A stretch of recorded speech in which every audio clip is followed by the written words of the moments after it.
Assalamualaikum warahmatullahi wabarakatuh. Mahasiswa teknokrat yang berbahagia, jumpa lagi dengan saya Amarudin. Ketemu lagi di channel YouTube Kuliah Teknokrat. Pada hari ini kita belajar jaringan komputer dengan topik topologi dan protokol. Baik, ini materi yang kita bahas kali ini. Kemarin kita sudah belajar tentang apa itu jaringan komputer. Sekarang kita bahas beberapa topologi dan protokol. Yang kita bahas antara lain ada definisi topologi, kemudian kita bahas jenis-jenis topologi jaringan, kemudian manfaat topologi jaringan, contoh topologi dan implementasinya, kemudian kita bahas beberapa definisi protokol jaringan, kemudian kita bahas protokol jenis-jenis protokol jaringan, implementasinya, dan beberapa studi kasus. Baik, yang pertama kita bahas mata kuliah ini dengan tujuan adalah yang pertama memahami konsep dasar topologi jaringan. Kemudian yang kedua, kita memahami protokol jaringan dan menerapkan pada jaringan yang sederhana. Oke, untuk pendahuluan, apa sih itu topologi dan protokol? Dari pertanyaan ini bisa kita bahas lebih lengkap dan lebih jauh tentang materi kita pada hari ini. Yang pertama kita bahas topologi jaringan. Definisinya adalah bahwa topologi jaringan ini adalah sebuah teknik atau bentuk dalam sebuah jaringan untuk mengatur perangkat jaringan seperti komputer, router, atau switch, dan bagaimana perangkat-perangkat ini bisa terhubung satu sama lain baik secara fisik maupun secara logik. Nah, dengan topologi ini kita bisa mendesain sebuah jaringan baik berupa jaringan lokal atau jaringan WAN atau MAN yang kita bahas di pertemuan sebelumnya. Dengan topologi ini kita bisa mengatur setiap perangkat bisa terkoneksi satu sama lainnya dan saling berkomunikasi antar device atau antar perangkat komputer. Oke, kemudian jenis-jenis topologi pada jaringan. Kita bahas adalah yang pertama secara fisik kita jelas ada dua jenis topologi. Yang pertama secara fisik, yang kedua secara logik. Secara fisik bahwa topologi ini adalah perangkat berupa fisik yaitu bisa berupa kabel atau perangkat-perangkat router atau switch yang berupa fisik yang terlihat langsung oleh mata kita. Inilah jenis topologi atau bentuk fisiknya secara hardware-nya. Dan yang kedua adalah secara logik. Jadi ada dua jenis topologi secara fisik sama secara logik. Kalau secara logik ini adalah apa? Bagaimana data ini mengalir dalam sebuah jaringan. Entah itu terlepas dalam letak fisiknya ataupun bentuk topologinya. Jadi secara logik ini adalah bagaimana data mengalir dalam sebuah jaringan. Sedangkan secara fisik adalah bentuk topologinya berupa hardware-nya. Ya, berupa kabelnya, berupa routernya, berupa switch dan sebagainya. Jadi ada dua jenis bentuk topologi. Sedangkan yang lain kita bahas, lalu kita bahas secara fisik ya, ada topologi star, ring dan sebagainya. Nah, kali ini kita bahas yang kedua ini adalah secara fisik maupun secara logik. Oke, yang pertama secara fisik ini ada 4 jenis yang paling banyak digunakan ya dalam jaringan komputer. Yang pertama topologi bus, di mana ada jalur utama yang sebagai sentral penghubung antar device atau penghubung antar perangkat. Terus yang kedua topologi star, di mana topologi ini ada satu device pusat yaitu berupa switch ataupun hub. Kemudian setiap device atau PC terhubung ke device pusat ini, ke switch ataupun ke hub. Terus yang ketiga topologi ring, di mana topologi ini berbentuk seperti cincin yang melingkar ya. Jadi setiap device terhubung ke sentral ke jalur utamanya yang melingkar seperti cincin. Kemudian yang keempat topologi mesh. Nah, di mana topologi mesh-nya agak berbeda dengan yang ketiga tadi. Yang pertama bus satu jalur utama, kalau star dia terpusat ke satu sentral, yang kedua ring melingkar seperti cincin, yang keempat mesh. Setiap device terhubung satu sama lainnya. Sehingga topologi mesh ini banyak jalur yang dibutuhkan. Seandainya kita membangun jaringan terdiri dari 10 device, maka akan dibentuk sebanyak 9 jalur, 9 koneksi. Sehingga butuh banyak jalur yang harus dibangun. Jika semakin banyak device yang dibentuk dalam topologi mesh ini, maka makin banyak jalur yang harus dibangun. Kalau ada 100 PC atau 100 device, berarti akan terbentuk sebanyak 99 jalur atau kabel yang harus digunakan. Oke, kemudian manfaat topologi jaringan, ada beberapa manfaat ya, di mana manfaat ini topologi jaringan ini bergantung pada jenis topologi yang digunakan. Jadi untuk manfaat topologi ini tergantung jenis topologi yang digunakan. Baik, kita bahas yang pertama adalah manfaatnya secara untuk komunikasi. Ini lebih efisien ya. Jadi manfaat yang pertama adalah meningkatkan efisiensi dalam komunikasi. Nah, dengan topologi yang dirancang dengan baik, maka dapat memastikan transmisi data yang lancar dan mengurangi kemacetan antar device atau antar perangkat. Jadi semakin bagus desain topologinya, maka semakin bagus, semakin efisiensi untuk komunikasinya. Kemudian yang kedua, scalability. Ini beberapa topologi yang seperti star, topologi mesh, ini dapat memudahkan penambahan perangkat atau device tanpa mengganggu perangkat lainnya secara keseluruhan. Dengan demikian, scalability-nya semakin mudah, semakin meningkat ketika kita membangun topologi jaringan dengan baik dan dengan benar. Oke, kemudian yang ketiga, manfaat yang ketiga topologi jaringan ini adalah fault tolerance dan reliability, di mana topologi mesh tadi ya menawarkan keandalan yang tinggi karena apa? Terdapat beberapa jalur yang untuk transmisi data. Kemudian topologi star ini dapat memastikan bahwa jika satu perangkat gagal komunikasi atau tidak bisa berjalan dengan baik, maka hal ini tidak akan mempengaruhi jaringan secara keseluruhan. Dengan demikian dapat secara reliability semakin bagus. Jadi baik itu mesh ataupun star. Tapi kedua topologi ini ada plus minusnya, ya, baik mesh ataupun star. Seperti mesh tadi kan memang dia lebih reliable, tapi ketika dari topologi fisiknya makin banyak device, makin banyak perangkat, makin banyak device yang digunakan, makin banyak jalur yang harus dibentuk. Misalkan ada 10 PC atau 10 device harus dibentuk sebanyak 9 komunikasi atau 9 jalur. Berbeda dengan star tadi ya, walaupun dia banyak jalur, tapi dia lebih efisiensi, lebih efektif ketika ada perangkat yang rusak, tidak mempengaruhi jaringan secara keseluruhan. Jadi semuanya ada plus minusnya. Oke, kemudian yang keempat, mudah dalam troubleshooting atau dalam maintenance atau perbaikan. Contohnya topologi star ya, ini dapat memudahkan untuk menentukan dan memperbaiki jika ada masalah dalam jaringan. Karena apa? Karena setiap perangkat terhubung ke satu pusat atau hub atau switch sebagai sentral utamanya. Misalkan ada 10 device atau 10 PC yang terhubung ke sebuah switch pusat. Jika ada satu device atau PC yang mati, maka yang lain masih bisa menyala tanpa terganggu dengan device satu tersebut. Berbeda dengan tadi yang ring ataupun yang bus. Jika satu putus atau satu mati, maka pengaruh terhadap jaringan device yang lainnya.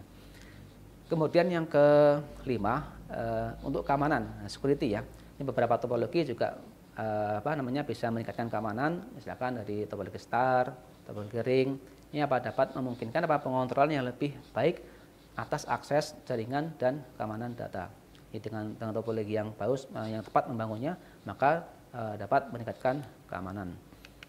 Kemudian yang keenam, efektivitas dari ini dari segi biaya ya. Misalkan dari topologi bus ataupun topologi star, memang memerlukan lebih sedikit kabel dan hemat biaya untuk jaringan yang kecil.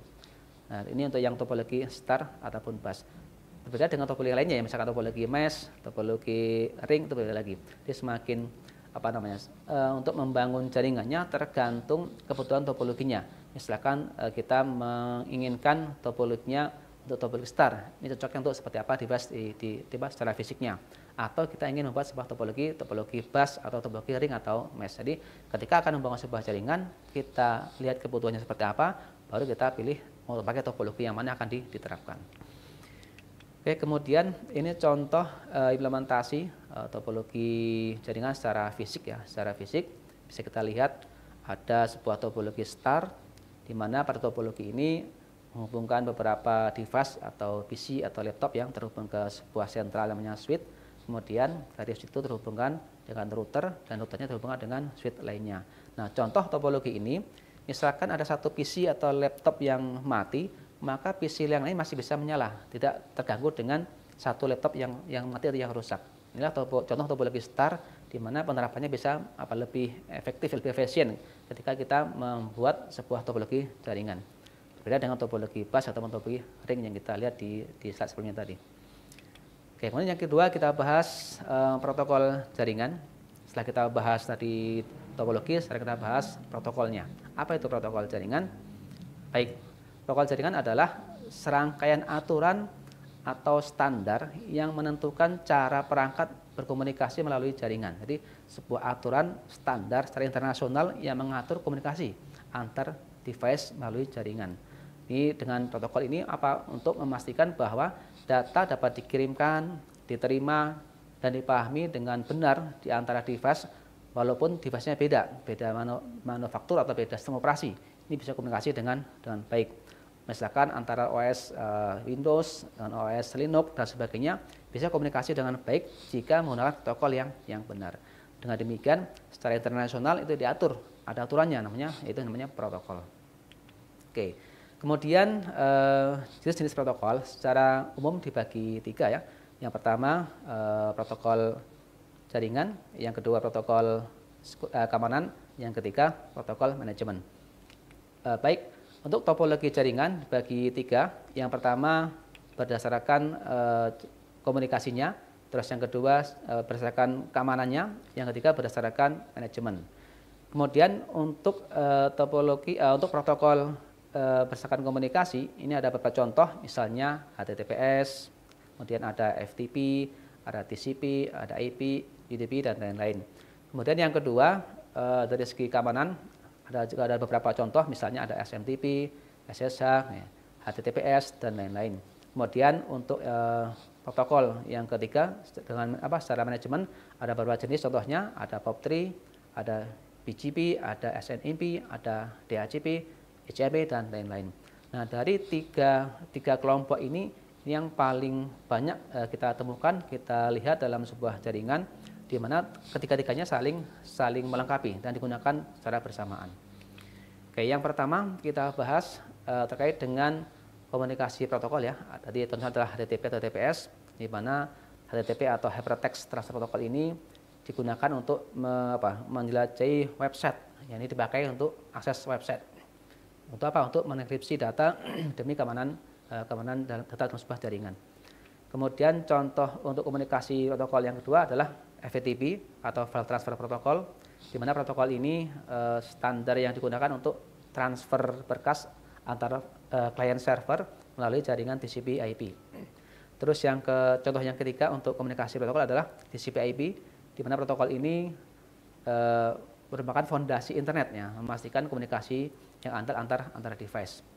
Kemudian contoh yang ketiga untuk komunikasi protokol ada UDP, yaitu User Datagram Protocol. Ini lebih cepat ketika dibandingkan dengan TCP, namun ini lebih difokuskan untuk streaming data, misalkan untuk bermain game atau video streaming. Ini fokus untuk menggunakan protokol UDP. Terus yang kedua, protokol keamanan protokol ya, atau security-nya. Ada contohnya adalah SSL atau TLS, ini atau Security Socket Layer atau Transport Layer Security. Ini difungsikan untuk apa? Untuk mengenkripsi atau komunikasi internet yang digunakan dalam HTTPS. Terus yang kedua ada IPsec, yaitu Internet Protocol Security. Ini mengamankan koneksi VPN dan komunikasi terenkripsi. Terus contoh yang ketiga untuk security protokol ada SMTP, yaitu Simple Mail Transfer Protocol, di mana protokol ini merupakan protokol jaringan yang digunakan untuk mengirimkan dan meneruskan email antar server email. Dan ini adalah protokol standar ya untuk transmisi email melalui internet. Kemudian contoh yang ketiga dari security protokol ada SSH atau Secure Shell, di mana protokol ini merupakan protokol jaringan yang memungkinkan akses jarak jauh yang aman dan kontrol perangkat melalui jaringan yang tidak aman atau remote, sehingga kita bisa remote server melalui komputer klien dengan protokol SSH. Ini lebih aman dibandingkan dengan protokol yang tidak secure. Kemudian bagian yang ketiga adalah protokol untuk manajemen jaringan.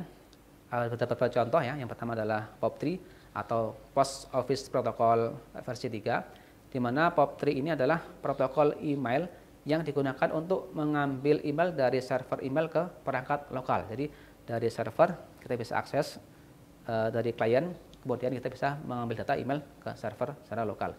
Terus yang kedua contoh protokol itu adalah BGP atau Border Gateway Protocol, di mana protokol ini adalah protokol routing yang digunakan untuk bertukar informasi router antar berbagai sistem otonomos di antar jaringan. Misalnya ada dua area jaringan yang berbeda networknya, kemudian ingin dihubungkan melalui jaringan secara keseluruhan, maka butuh namanya routing. Nah, dengan routing ini kita bisa menggunakan beberapa jenis protokol. Nah, di antaranya adalah BGP, yaitu Border Gateway Protocol. Kemudian contoh yang ketiga adalah SNMP atau Simple Network Management Protocol. Nah, di mana protokol ini digunakan untuk apa? Untuk memantau perangkat jaringan, yaitu untuk manajemen protokol. Kemudian yang keempat adalah DHCP atau Dynamic Host Configuration Protocol, di mana protokol ini digunakan apa? Secara otomatis untuk mendapatkan IP address. Jadi ada IP statis, ada IP dinamis.